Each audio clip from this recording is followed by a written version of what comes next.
And now, as announced, we're joined by Jeyson Джей Смарт, political analyst, and a Kiev Post correspondent. Good evening. Good evening. How are you? I'm good, thank you. Let me start by asking you about this big news we heard today. That's the American announcement of Abrams tanks deliveries to Ukraine. Well, although it's great news, we only heard about 31 tanks, and we know that this number cannot change the course of war. But is it only the beginning of further heavy tanks deliveries to Ukraine from the US? Well, I do think it was a first step. It was a necessary first step. And why? We have to consider the consideration that Germany was looking at this for a long time, rejecting the idea of sending its tanks. And there was clearly an agreement that Germany had laid out already a couple weeks ago that it was unwilling to send the Leopards unless there was some sort of equivocal stance from the United States.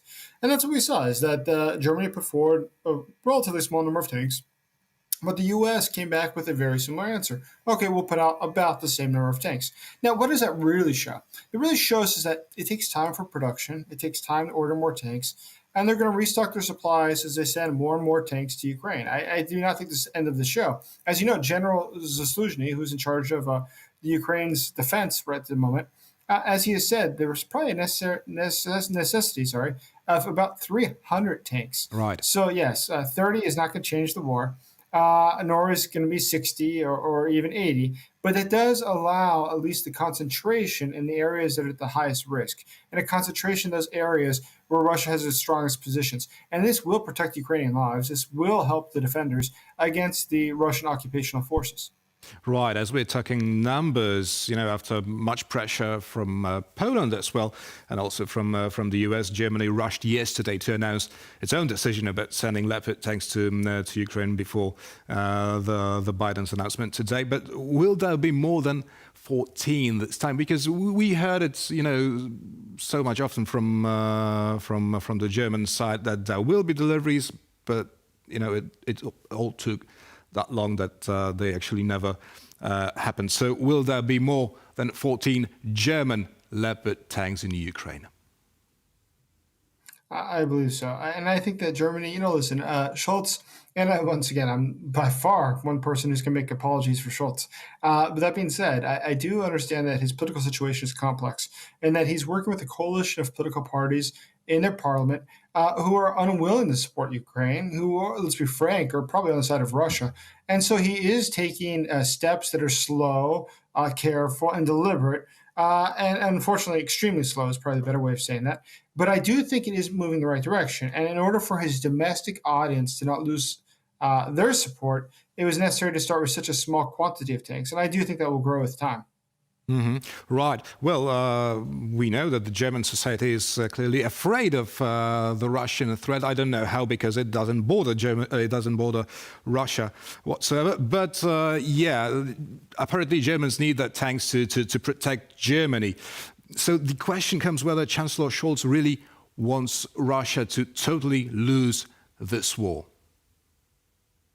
It's a legitimate question. I think that if we look at the history of things, the Germans have always had a strong stance of not strongly alienating Russia. They've always trying to work with Russia in some way, and it's very disappointing. At the same time, I think that this moment of tanks is historically important.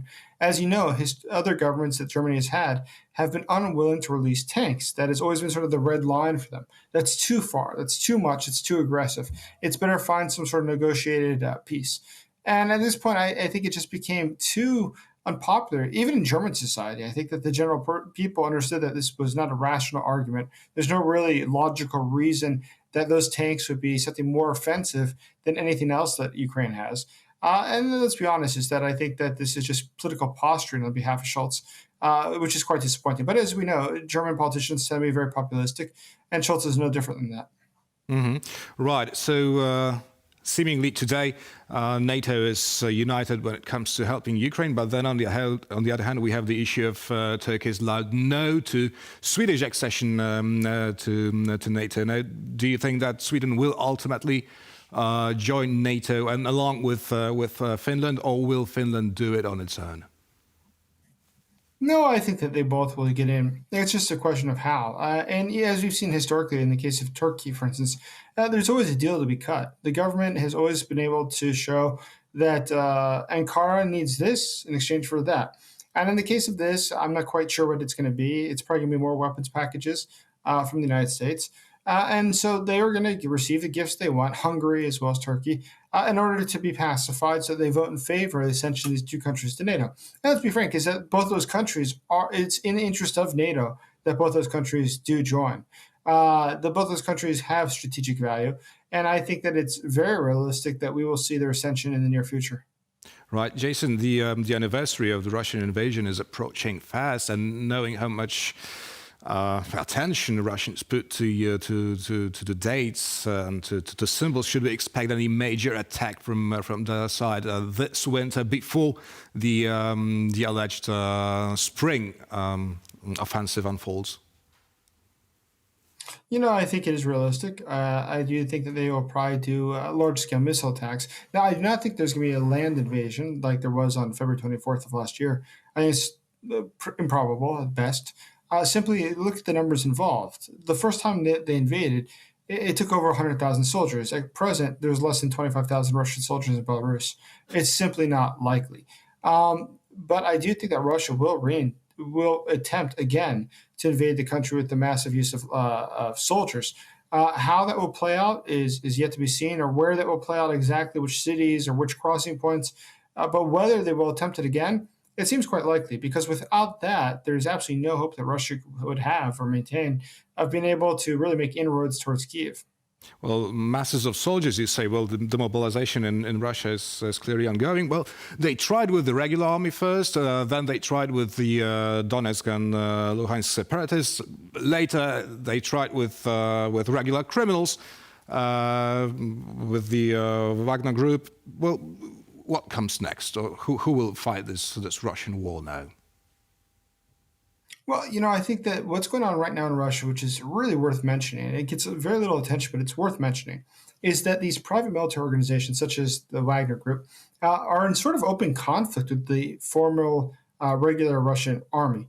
And we see very clearly the leadership of Wagner criticizing the Russian army, criticizing the Ministry of Defense.